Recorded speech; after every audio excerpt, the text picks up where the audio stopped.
good morning, and welcome to the Africa Weekly Talk. Today's program is going to center on our priorities as African countries. The question I have today is, does African leaders really have our priorities straight? Because the reason why I'm asking this question is that sometimes you look at African countries and you look at some of the developmental projects that have been undertaken, and you can see clearly that these have been a big failure in terms of investments. Now, I'm going to talk about something that might be very controversial because I'm a sportsman, and a lot of you guys and a lot of you people in Africa, we love our football teams, we love our national teams and all of that, which is all well and good. But I'm going to talk about the African Cup of Nations coming up in 2023 in Cote d'Ivoire, Ivory Coast. Now, Ivory Coast built a stadium called Stade Olympique in 2020 at a cost of $257 million. And they just finished another one last month, built in Yamoussoukro, a 20,000 capacity stadium, also at a cost of around $76 million. So basically, these two stadiums, 2020 and 2022, are at the cost of about $340 million. And these are the only two that I know of right now. And I assume that they might have a couple of either 1, 2, or 3 more for these games. So let's say give and take, the total cost of new stadiums will be about maybe $500 million. Now, the reason why I have a problem with these projects is that as the third world developing country, which is very underdeveloped in terms of key infrastructures like roads, bridges, the harbors, and also jobs for its citizens, the level of poverty in these countries, is it worth it for our African countries to spend these huge sums of money to host games like Africa Cup of Nations? I'm not saying that we don't have to host these games, but I think it's about time we reconsider how we host these games. And the reason I'm saying this is because instead of one country spending these billions and millions of dollars in construction of new stadiums and other amenities, why don't we spread these games among neighboring countries? So instead of one country hosting all the games by spending all this money, Ivory Coast borders Ghana and it borders Liberia on the other side. So like Ghana can have 2 stadiums, Ivory Coast can have 3 stadiums, and Liberia 2 stadiums to host the games. As a matter of fact, talking about that, even in America, the current World Cup that is supposed to be played, I think the next World Cup, was applied by 3 countries: Mexico, United States, and Canada. 3 cities from these 3 countries are going to host that World Cup. And it's very cost effective. And we are talking about America now. That's what we are talking about. I mean, this is a country with a lot of money. Okay? This is a country with a lot of money. They don't need other countries even to co-host with them. But they did that because they have to have Canada and Mexico to convince the FIFA Federation to give them the World Cup. And that is what happened. But at the end of the day, even if you look at the cost involved, the cost is spread among these 3 countries. So one country doesn't bear the whole cost of this of these games. Now, but you look at Africa, a third world country now developing.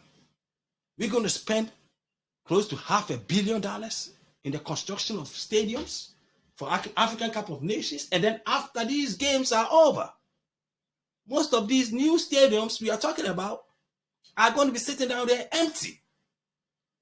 They're going to be sitting down there empty. I mean, it's happening right now. I mean, go to your African countries and look at the stadiums that were built for whichever games that they were built for. Are they bringing in the revenue, the returns that is supposed to come in to cover the cost of these projects that have been built done by your governments? They haven't. So basically, these have gone in straight to the taxpayers of these African countries without any benefits. You know, I have a case that I can make, especially when about the one in Ghana, when Ghana hosted it some years back. They built this stadium, some of these stadiums in the northern part of Ghana, some of them in the western part and eastern part of Ghana, all that places. But at the end of the day, go there every given Sunday. Every given Sunday, go to these stadiums. They are basically empty. Because one, they are not generating any economic revenue within these communities. So people don't have the leisure of going to buy tickets to go watch games in the first place. So my point is this. Instead of investing huge money into these projects, why don't we co-host these programs? Co-host these programs so that to cut the cost that one country will have to bear. Because it makes more sense. Because as developing countries, we need money in other areas that will create economic activities within our countries to help build our countries. When we get to the point where we have enough money by ourselves, then fine, we can do all of this. But looking at our infrastructures in our most African countries today, it is not worth a damn to spend over $500 million in the construction of stadiums that after these games will be sitting down there empty. Because first of all, the football clubs in most of these African countries are not bringing in enough revenue to cover these costs. Okay, so let's reconsider this thinking that every African country or every 2 years or whatever years that we host these African Cups has to come up with this huge sum of money to build new stadiums and infrastructures specifically, mainly for these games. And then after the games, these stadiums will be sitting down there empty. Pretty much a symbol of waste investment. When we could have put this money into road construction, into hydroelectric projects, water projects in rural areas, to create economic development, create economic growth, and help with the employment situation in our countries. That is where we have to look at now. I mean, we don't have to stop these games, but we can do it better. The way right now these games are going, the cost involved, to me, it doesn't make sense. It doesn't make sense. I mean, I understand. Some people say, oh, every country built, every country doesn't. No, I get it. Every country built stadiums to host these games. Yes, by the end of the day, you have to look at your wealth, what you can afford. You have to look at where your country is. You have to look at your needs. You know, you look at your needs, and if you look at our needs, we have very key projects that needs to be done in Africa that are more important and that will create revenue and development and economic growth for these countries than building a stadium that will be sitting there for 10, 15, 20 years that will not generate any revenue for the country. So let's set our priorities straight on this. I mean, talking about these stadiums. Now, let me give you another scenario. This is in Ghana. About 15, 20 years ago, they started a project at the University of Ghana. To build a stadium. Go and look at it. That project has not been completed. It's still sitting there. But 15 to 20 years ago, just imagine the cost, the money that have been spent on that project, and it's not even completed. This is about 15 to 20 years now. I mean, can you imagine what that money could have been done? Can you imagine the number of school hostels, student hostels that could have been built with that money to alleviate the hostel shortages among students at these universities?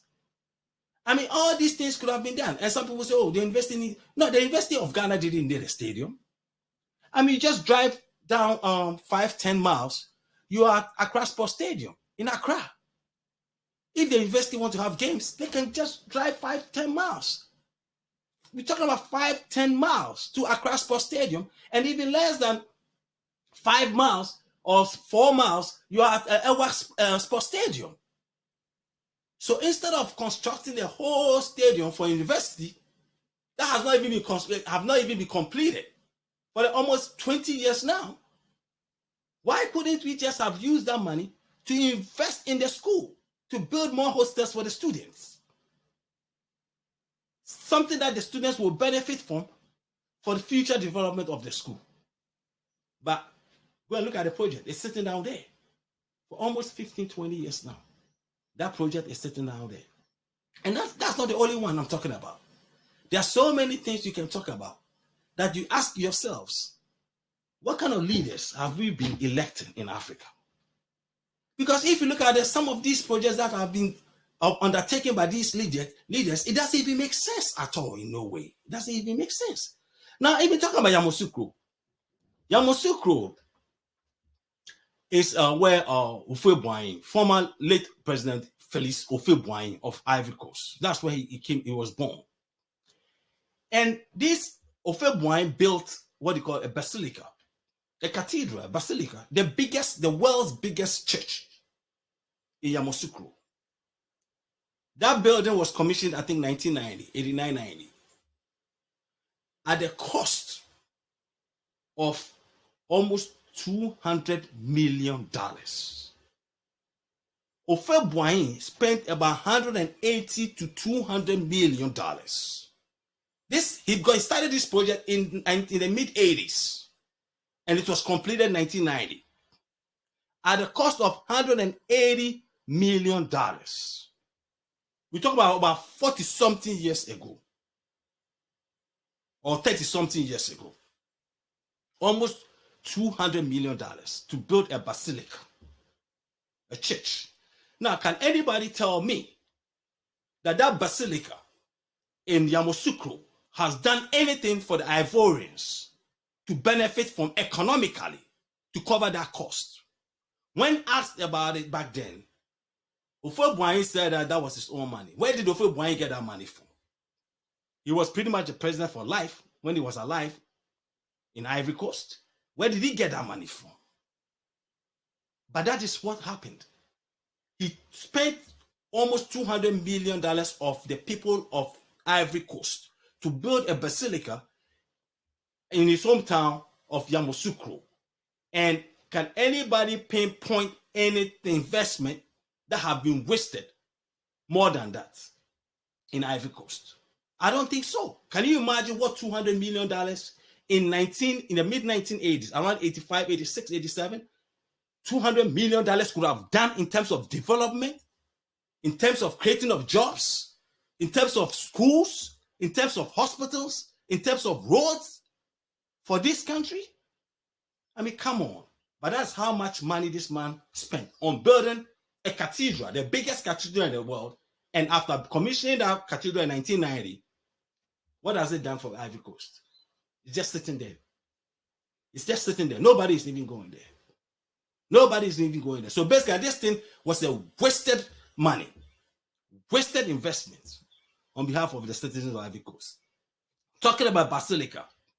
And then comes in another president. That one is recent, about a couple of years ago. The president of Ghana, Nana Akufo-Addo. He also came in and said that he has a vision to build a cathedral for the people of Ghana. First, he also came up with the same nonsense, same idea that it's going to be privately funded. Because when you say it's a privately funded project, fine, that is private. That is not the people of Ghana's money. That's what he said. That's how much lies he told the people of Ghana, that it was going to be privately funded. Coming to find out, they said they had to put it in the budget of Ghana for that construction. So basically, he was following Houphouët-Boigny. But with his project, this modern time, it's estimated to cost about $100 million. $100 million to build a cathedral when you have people who have no jobs in your country, when you have bad infrastructures in your country, when you have bad roads, when you have a bad electrical grid, when you have high unemployment among the youth and the people of your country. the government of Ghana, led by a visionary president, is going to spend $100 million to build a church. To build a church for the people of Ghana. And around that church, you have people begging for food, begging for clothes, begging for anything around that church. Instead of putting that money into investments that will benefit the economy, that will create growth, that will create jobs, and that will also help develop a vast areas of their country. Rather, you're going to spend $100 million to go build a national cathedral. But he came out initially by saying that it was going to be private. But coming to find out, it's not private.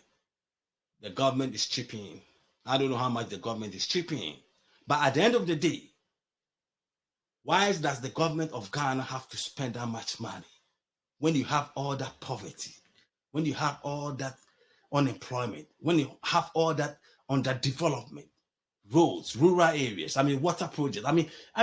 This is why I'm asking this question. That as Africans, does our leaders have our priorities straight? Because from the very few that I just said, and these are two countries which borders each other, Ivory Coast and Ghana, next to each other. And that's not the only African countries that this is going on. It's going on all over Africa. It's going on all over Africa. And some of these projects are done because of their corrupt mindsets. Because they do some of these projects in order to generate money, part of their corruption money, for their cronies and their families and their political friends. That is what these are all about. But like I've said before also, it is up to the people of Africa themselves to demand accountability from their governments. Because if you don't stand up to your government and demand accountability, then these things are going to keep happening. It's not going to stop anytime soon. So basically, like I've said already, ask yourselves. I'm not saying that we have to stop the African Cup of Nations. No. But there's a better way to invest the taxpayers' money of these African countries than having one country host these games and spending close to $500 million, and to some extent, close to $1 billion. That's what we are talking about. Okay?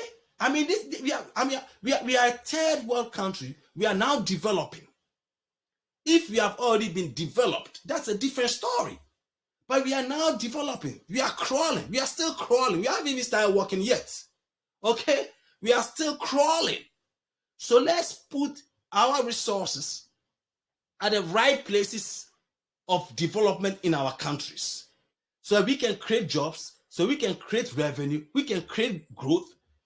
And then when we get to the level when we can stand by ourselves and do these games by ourselves, then so be it.